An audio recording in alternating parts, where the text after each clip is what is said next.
कहते हैं कर्म करते रहिए, फल की इच्छा ना कीजिए। लेकिन ये लाइन राजनीति में तो सूट नहीं होती। वहां कर्म किया ही इसलिए जाता है कि फल उनको मिले।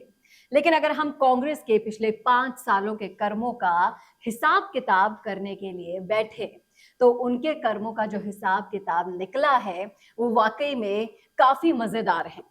अगर हम गुर्जर फैक्टर की बात करें तो पिछले कार्यकाल में कौन कौन से ऐसे कर्म किए कांग्रेस की सरकार ने जिनसे गुर्जर वोट बैंक को चोट पहुंची। जी हाँ, वो वोट बैंक जो उनका सबसे बड़ा वोट बैंक माना जाता था और वो ही अब डाइवर्ट होने लगा है दूसरी पार्टियों की तरफ।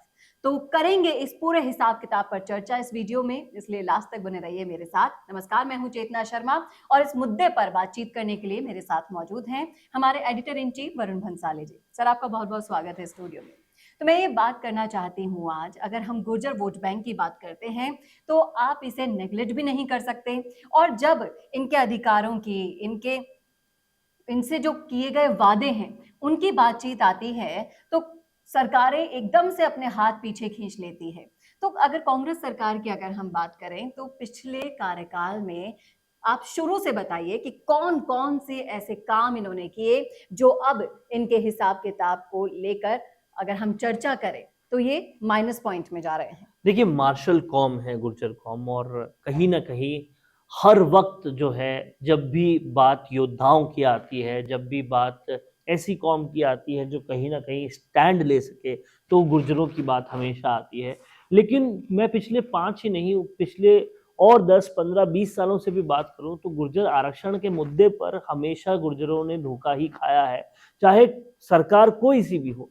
और इसीलिए शायद उन्होंने सोचा कि अब वो वक्त आ गया था, जब ये कार्यकाल शुरू हुआ था, कि अब वो वक्त आ गया है, अब वो घड़ी आ गई है जब हमें हमारा मुख्यमंत्री मिलेगा।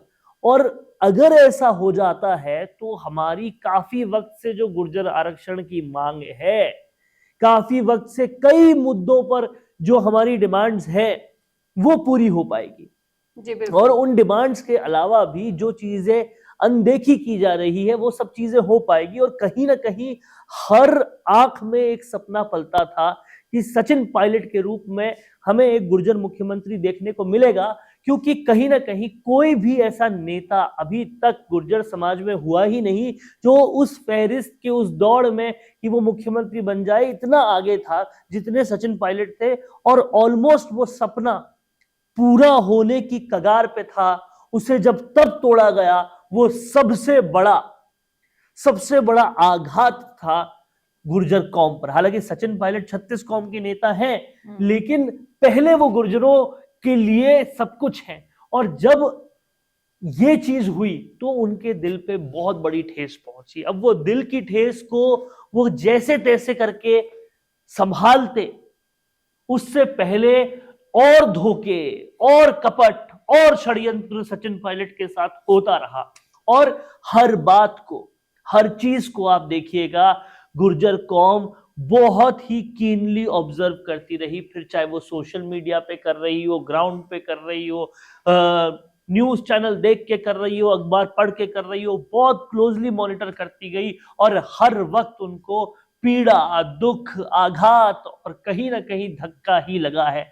और जब ये धक्के लगातार लगते रहे तो आखिर हर्ट होके भी कितना कोई हर्ट होगा। जी तो कहीं ना कहीं आपने बार बार लगातार हर्ट किया है गुर्जर कौम को, और वो जो चोट है वो इतनी गहरी हो गई अब कि इतना नासूर बन चुका है जख्म अब कि वो कभी हरा नहीं हो जी सकता। बिल्कुल। हमारे व्यूअर्स हैं, उनके कमेंट्स में अक्सर पढ़ती हूँ हमारे वीडियोस पर, तो उसमें यही निकलकर सामने आता है इनके सारे कमेंट्स का निचोड़ कि ये लोग अब सचिन पायलट के साथ हुई जो ज्यादती है उसका बदला लेने के लिए आतुर बैठे हैं। और ना सिर्फ कांग्रेस बल्कि बीजेपी भी इन्हें कोई अच्छा खासा न्याय नहीं कर पाई है। उनके खिलाफ भी मैं कई देखिए, बीजेपी न्याय नहीं कर पाई, वो बात आपकी सही है, लेकिन कांग्रेस ने जिस कदर, जिस क्वांटिटी में, जिस तरीके से बार बार लगातार जो दुख दिया है, उससे रुष्ट हो चुके हैं तमाम सारे गुर्जर। और कहीं ना कहीं वो जो रुष्टता है वो दिल के अंदर घर कर गई है। और उसी वजह से अब जब जवाब देने की बारी आएगी तो जब गुर्जर का जवाब मिलेगा तो वो भी करारा मिलेगा। जी बिल्कुल। और वो जो जवाब होगा उससे समझ में आएगा सियासत को कि आप हर किसी के साथ ऐसा नहीं कर सकते। आपने महिपाल मदेरणा के साथ कुछ कर लिया, आपने किसी और के साथ कुछ कर लिया, पूरी जाट कौम के साथ आपने कुछ कर लिया, वो भी एक मार्शल कौम थी। उसके बाद आप गुर्जरों को तंग करने पे आए तो आपने एक के बाद एक लगातार तरीके से तंग करते ही रहे। एक हद होती है, एक सीमा होती है, उस सीमा को इस सरकार ने पार कर लिया। सचिन पायलट के मामले में वो सीमा पूरी तरह से पार हो गई। गुर्जर आरक्षण के मामले में पहले ही वो पार हो चुकी थी। उसके बाद जिस तरह से देवनारायण मंदिर पे हमले हुए और भी सारी चीजें हुई, तो ये सारी बातें कहीं ना कहीं बहुत अंदर तक दुखी करती है गुर्जरों को। और एक मार्शल कौम जब दुखी होती है ना, तो फिर वो रिवोल्ट बैक भी वैसे ही करती है। और मैं सच बता रहा हूं कि अगर ये कौम इस इलेक्शन में इस बात का पुरजोर तरीके से अगर बदला लेगी तो फिर कांग्रेस को कोई नहीं बचा सकता। जी बिल्कुल। और कहीं ना कहीं सोचने वाली बात यह है कि जब हम इस कौम से आने वाले प्रबुद्ध जीवन से बात करते हैं तो उनका कहीं ना कहीं मानना यह है कि कहीं ना कहीं एजुकेशन सिस्टम की कमी के कारण इस कौम को गुमराह किया जाता है। गुमराह किया जाता है, और न सिर्फ गुमराह किया जाता है, बार बार धोखा भी दिया जाता है। और कोई एक अगर अच्छा खासा पढ़कर आगे निकलकर, अच्छा खासा बोलने में होकर आगे निकलकर राजनीति की टॉप सीढ़ी पर पहुंच जाता है तो हर कोई उसके पैर खींचने पर लगता है ताकि कोई गुर्जर मुख्यमंत्री नहीं बन पाए, ताकि कोई जाट मुख्यमंत्री नहीं बन पाए। मैं पूछता हूं आखिर क्यों होता है ऐसा कि राज्य की दो बड़ी मार्शल कौमें हैं, उनमें से कोई मुख्यमंत्री क्यों नहीं बन पा रहा? ये समझने वाली बात है। राजेश पायलट भी थे, सचिन पायलट भी है, और भी कई बड़े गुर्जर नेता हैं। सचिन पायलट ने 22 सीटों से 100 सीटों तक ला कर दिया। सचिन पायलट ने कांग्रेस की गिरती हुई सत्ता को उजलती हुई सत्ता बनाई। सचिन पायलट की वजह से यहां सीटें आई। लेकिन फिर क्यों, क्या वो कारण था कि उनको स्टेप डाउन करना पड़ा? क्यों उनके साथ बार बार धोखा हुआ, लगातार धोखा हुआ, जबकि वो आदमी कार्यकर्ताओं के लिए काम करता रहा, लेकिन उसके बावजूद भी किसी भी तरीके से उनको इंसाफ कभी भी नहीं मिला? क्या वो वजह थी कि बार बार लगातार गुर्जर आरक्षण के मामले में छकाते रहे आप गुर्जरों को, कभी उनको पूरी तरह से इंसाफ नहीं दिया? ये समझने वाली बात है। जबकि गुर्जरों में एकता बनिस्पत जाटों के थोड़ी ज्यादा है, लेकिन उस सब के बावजूद भी आप दोनों ही मार्शल कौम को सिवाय आपने पागल बनाने के और कोई काम नहीं किया। जी बिल्कुल। और अब ये आपके हाथ में है कि आप अपनी कौम की एकता को और मजबूत करें, और जो अशिक्षा की कमी के कारण जूझ रही है ये कौम, उस पर ये राजनीति जो दल होते हैं ये बात नहीं करेगी। ये सिर्फ और सिर्फ आपका फायदा ही उठाएगी। आपको अपने समाज को आगे ले जाना है तो आपके समाज के जो दावेदार होते हैं, प्रबल दावेदार, वो लोग जो शिक्षा में आपके ऊपर इन्वेस्ट कर सकते हैं, जो आपके विकास की असल मुद्दों पर बात कर सकते हैं, ऐसे लोगों को अपने साथ रखिए, अपना और मैं इस बनाइए। पूरी बात में एक तारीफ करना चाहता हूं पूरे गुर्जर समाज की कि जिस तरीके से इन पिछले 5 सालों में वो सोशल मीडिया पर एक हुए, उन्होंने एकता दिखाई।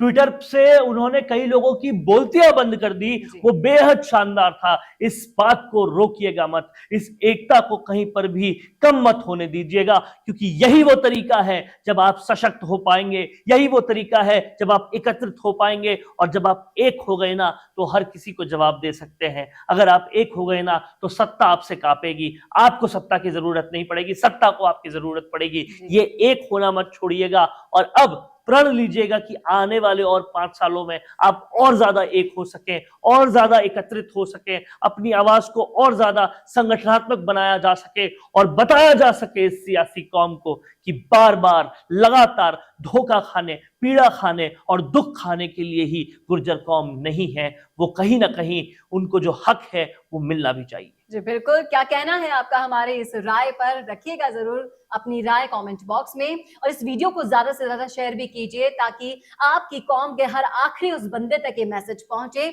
जो आपको संगठनात्मक तरीके से एक कर सके, और आप एक साथ मिलकर इन राजनीतिक दलों के खेल का अच्छा और करारा जवाब आने वाले विधानसभा चुनाव में दे सके। नमस्कार। कौन देखता है अब टीवी?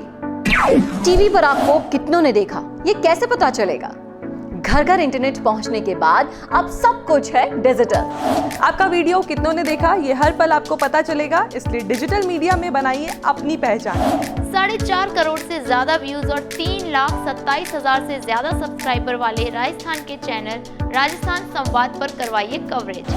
ज्यादा जानकारी के लिए व्हाट्सएप करें 7339900549 पर।